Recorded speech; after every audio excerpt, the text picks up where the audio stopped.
Hello दोस्तों, स्वागत है आपका हमारे यूट्यूब चैनल आईएएस फर्स्ट पे। दोस्तों, आज हम बात करने वाले हैं 7 अप्रैल 2026 के करंट अफेयर्स की, जो कि यूपीएससी के एग्ज़ाम के पॉइंट ऑफ व्यू से और अदर स्टेट पीसीएस एग्ज़ाम के पॉइंट ऑफ व्यू से इम्पॉर्टेंट हो सकता है। तो चलिए शुरू करते हैं। तो दोस्तों, आज का पहला न्यूज़ है रीसा के बारे में।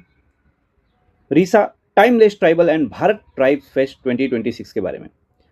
तो सबसे पहले हम कॉन्टेक्स्ट की बात करते हैं। तो कॉन्टेक्स्ट यही है कि केंद्रीय मंत्रालय ने नई दिल्ली में भारत ट्राइब फेस्ट के दौरान रीसा टाइमलेस ट्राइबल ब्रांड लॉन्च किया है। तो अब ये रीसा क्या है? तो भाई, रीसा जो है ये एक पारंपरिक परिधान है जो कि त्रिपुरा से बिलोंग करता है। यह एक त्रिपुरा का पारंपरिक हाथ से बुना हुआ कपड़ा है जो कि मुख्य रूप से महिलाओं द्वारा वक्ष आवरण यानी चेस्ट यानी कि जो छाती होती है वहाँ पर रैप करने के लिए यूज़ किया जाता है इसको।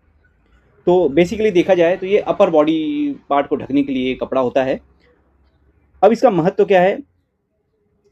मतलब ये जो पहल है, ये जो ब्रांडिंग की गई है, इसका महत्व क्या है? तो ये जो पहल है वह जनजातीय कला को केवल राहत कार्य से निकालकर ग्लोबल प्रीमियम ब्रांड बनाने की एक दिशा में बड़ा कदम होगा। यानी कि ये रिलीफ बेस्ड से market ready premium brand offer करता है। तो एक तरीके से देखा जाए, ये स्थानीय कला को वैश्विक पहुंच प्रदान करेगा, प्लस स्थानीय वर्कर जो होंगे उनकी कला को एक तरीके से वैश्विक बाजार भी प्रदान करेगा। तो ये जो कपड़े हैं ये हमें अमेरिका, यूरोप, ऑस्ट्रेलिया ऐसे जगहों पर भी लोगों द्वारा पहने हुए दिख सकते हैं। अगर ऐसा हुआ तो ये भारत सरकार द्वारा एक अच्छी पहल है।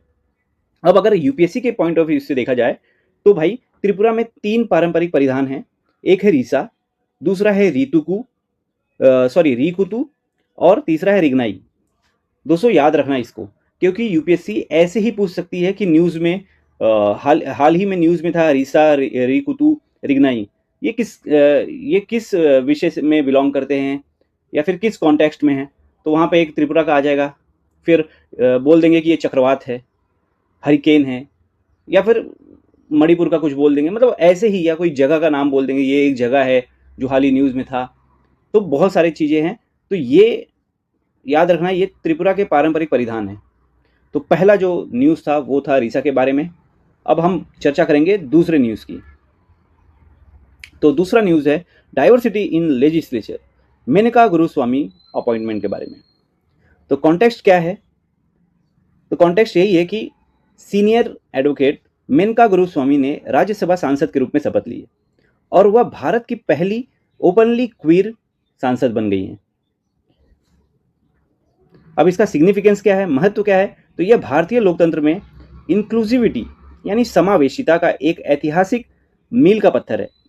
यह नवतेज सिंह जोहर 2018 फैसले के बाद सामाजिक न्याय की दिशा में एक बड़ी विधायी प्रगति है।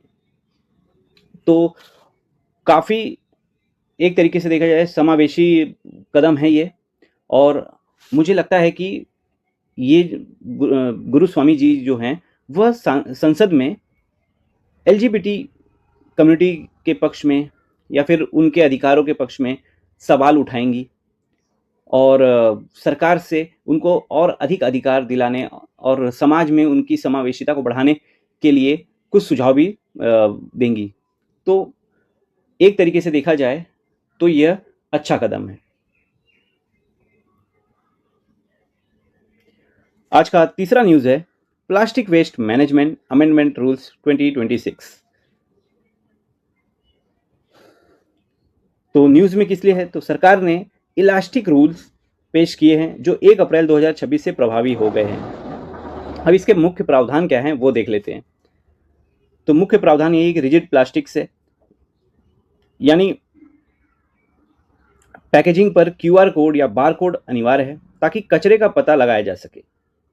इसके अलावा 40% mandatory recycle content for physical year 2026-27 के लिए भी है। यानी कि 2026-2027 तक प्लास्टिक पैकेजिंग में 40% पुनर्चक्रित यानी रिसाइकल सामग्री का होना अनिवार्य किया गया है। इसके अलावा ईपीआर के बारे में आपने सुना होगा, एक्सटेंडेड प्रोड्यूसर रिस्पॉन्सिबिलिटी, यानी जो उत्पादक है उन पर जवाबदेही तय करता है। तो इसके तहत अब जो उत्पादक होगा यानी प्लास्टिक का जो उत्पादक होगा वह अब वैध रूप से उस कचरे के या उस प्लास्टिक जो वो निर्माण करेगा उसके लिए पूरे उसके जीवन भर के लिए, यानी अगर प्लास्टिक में आप अगर कोई प्लास्टिक ले रहे हैं, सपोज कोई प्लास्टिक का खिलौना है, तो उसके बनने से लेके उसके खराब होने तक, उसके टूटने फूटने तक की सब अब सारी जिम्मेदारी जो है वो ईपीआर पर लागू होगी, यानी प्रोड्यूसर पर भी लागू होगी। इसके अलावा महत्व क्या है, तो यह भारत को कचरा प्रबंधन से चक्रीय अर्थव्यवस्था की ओर ले जाता है, यानी कि सर्कुलर इकोनॉमी की ओर। यानी कचरे का जो प्रबंधन है, अपशिष्ट प्रबंधन है, उसको और बढ़ावा मिलेगा। और जो हम विभिन्न शहरों में देखते हैं कि कचरे के टीले बन जाते हैं, उससे छुटकारा पाने में मदद होगी अगर शासन प्रशासन और जनता पूरी तरीके से सहभागी होकर इस कानून को, इस रूल को फॉलो करेंगे। तो ये जो अभी तक मैंने जो ये कॉन्टेक्स्ट बताया था प्लास्टिक अपशिष्ट, ये पेपर 3 के लिए इम्पॉर्टेंट है। पेपर 3 में भी जहाँ पे पर्यावरण और विज्ञान है वहाँ पर ये टॉपिक इम्पॉर्टेंट हो जाता है और इसे आप अपने मेंस आंसर राइटिंग में जरूर मेंशन करना, इस रूल के बारे में स्पेशली। और इस रूल में भी आप ये 40% मैंडेटरी रिसाइकल कंटेंट, इसको आपको ऐड करना रहेगा और ईपीआर के बारे में बताना। अगर ये दो आपने बता दिया, बाकी ये जो तीसरा जो महत्व है इसे आप कंक्लूजन में लिख सकते हैं, जिससे आपका जो आंसर होगा वो काफी उभर कर आएगा। अगली खबर है the Shanti bill and nuclear energy. दोस्तों ये जो न्यूज़ है और ये जो टॉपिक है ये पेपर 3 के लिए है। हालांकि ये यूपीपीसीएस यानी यूपीपीएससी और बीपीएससी के लिए भी बहुत ही हॉट फेवरेट टॉपिक है। हालांकि यूपीपीएससी 2025 के मेंस में इस पर क्वेश्चन नहीं पूछा गया है, लेकिन 2026 में ये पूछा जा सकता है। और अभी बीपीएससी का मेंस होने वाला है, तो ये बीपीएससी के हिसाब से सबसे हॉट फेवरेट टॉपिक है, इसलिए इसे करके जरूर जाना। इसके प्रावधानों को तो याद कर लेना, 3 ही 4 प्रावधान है, ज़्यादा कुछ नहीं है, इसलिए बिल्कुल भी इग्नोर मत करना इस टॉपिक को, नहीं तो आपको थोड़े बहुत मार्क्स में कटौती देखने को मिल जाएगी फिर। तो अब बात कर लेते हैं। तो पहले तो ये पूरा इसका नाम क्या है ये देख लेते हैं, sustainable harnessing and advancement of nuclear energy for transforming India, यानी कि शांति। तो अब खबर की बात करते हैं। तो यह 1962 के एटॉमिक एनर्जी एक्ट में कुछ बदलाव की बात करता है। यह 1962 के परमाणु ऊर्जा अधिनियम में बदलाव कर रक्षा और नागरिक यानी डिफेंस और सिविल दोनों ही क्षेत्र में परमाणु गतिविधियों को अलग करने की बात करता है, ताकि निजी कंपनियां इस क्षेत्र में भी उतर सके। तो सिंपल सा है, इसका यही एक एम है कि निजी क्षेत्र को भी परमाणु ऊर्जा के क्षेत्र में एंट्री दिलाना है। तो परमाणु ऊर्जा क्षेत्र में निजी निवेश को आकर्षित करने के लिए शांति अधिनियम पर चर्चा अब और तेज हो गई है। और इसका लक्ष्य क्या है, तो इसका लक्ष्य है 2047 तक भारत की परमाणु क्षमता को 100 गीगावाट तक पहुंचाना है। दोस्तों कमेंट बॉक्स में जल्दी कमेंट करके बताओ कि वर्तमान में भारत की परमाणु ऊर्जा क्षमता कितनी है। और आप लोगों को अभी मतलब बिना कहीं बुक में देखे, बिना कहीं इंटरनेट पे देखे, आपको कौन कौन से राज्यों में हमारे जो परमाणु रिएक्टर हैं उसकी जानकारी है। इसके अलावा ये जो शांति अधिनियम है इसके तहत क्या बात की गई है, इसके तहत एसएमआर की बात की गई है, स्मॉल मॉड्यूलर रिएक्टर, जो कि बहुत छोटे स्केल पर होते हैं, हार्डली 300 मेगावाट एनर्जी कैपेसिटी होती है इनकी। इसकी स्थापना की भी बात शांति अधिनियम के तहत की गई है। और इसीलिए यहाँ पर जो प्राइवेट सेक्टर है वो इम्पोर्टेंट हो जाते हैं, क्योंकि प्राइवेट सेक्टर ऐसे 300 मेगावाट कैपेसिटी के न्यूक्लियर रिएक्टर को स्थापित करने में आराम से मदद कर सकते हैं। तो सरकार का यही है कि परमाणु ऊर्जा को बढ़ावा देना है, ताकि हमारा जो पर्यावरण संरक्षण है वो हो सके, प्लस हमारा जो SDG 13 है, यानी कि जो जलवायु परिवर्तन से लड़ाई करना है, उसमें ये मददगार साबित होगा। प्लस हमारा जो स्वच्छ शहर है, स्वच्छ वातावरण है, यानी SDG 7 आई गेस, जहाँ पे स्वच्छ एनर्जी की भी बात की गई है। तो ये सब जो कॉन्टेक्स्ट है इसे आपको मेंस में लिखना आना चाहिए। ये सब चीज़ें आपको कंक्लूजन में भी लिखना आना चाहिए।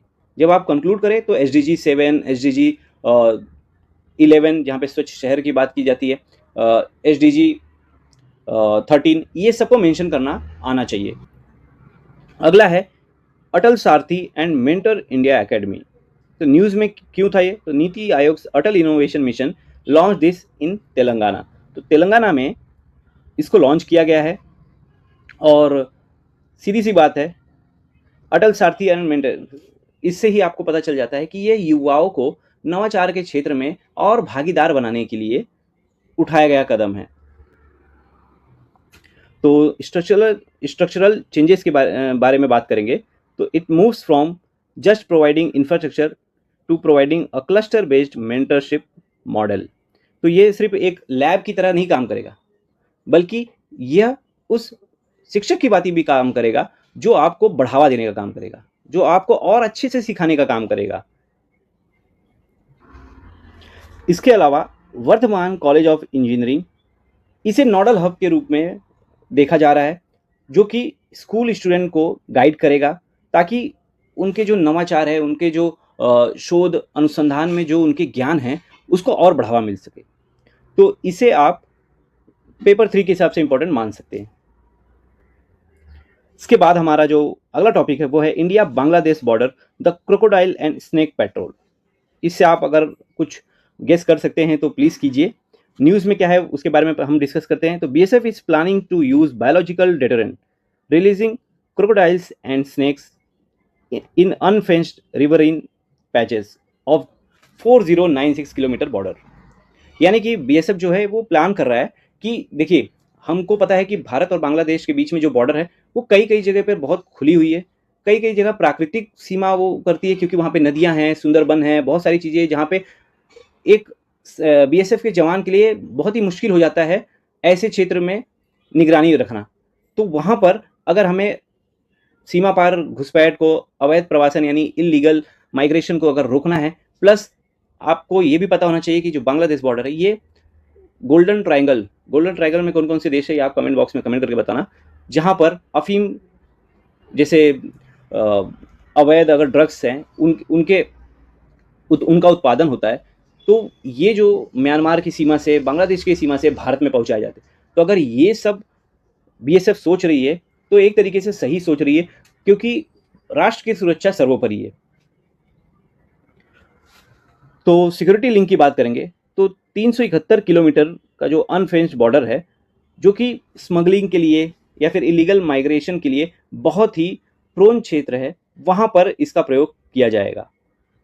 अब यूपीएससी नोट्स की बात करेंगे तो इसमें आप बीएसएफ एक्ट 1968 और बॉर्डर एरिया डेवलपमेंट प्रोग्राम, इसको आप मेंशन करके अपने आंसर को और अच्छा बना सकते हैं। तो दोस्तों, आज का हमारा जो न्यूज़ एनालिसिस है बस यहीं तक था। दोस्तों, मैं उतने ही न्यूज़ को कवर करूंगा जो यूपीएससी के हिसाब से इम्पॉर्टेंट होगा। मैं ऐसे फिजूल के न्यूज़ नहीं बताने वाला हूं जो यूपीएससी के लिए कोई वैल्यू नहीं रखता है। इससे मेरे और आप के दोनों के टाइम की बचत होगी और जो इम्पोर्टेंट है उतना ही हम कवर करेंगे। वैसे ही यूपीएससी का सिलेबस इतना वास्ट है, उसमें हम एक्स्ट्रा और क्यों पढ़े। ठीक है, तो मिलते हैं आपको नेक्स्ट वीडियो में। तब तक के लिए वीडियो को लाइक कर दीजिए, चैनल को सब्सक्राइब कर दीजिए और ऐसे ही अपना सपोर्ट हमारे चैनल पर बनाए रखें। Thank you. जय हिंद, जय भारत।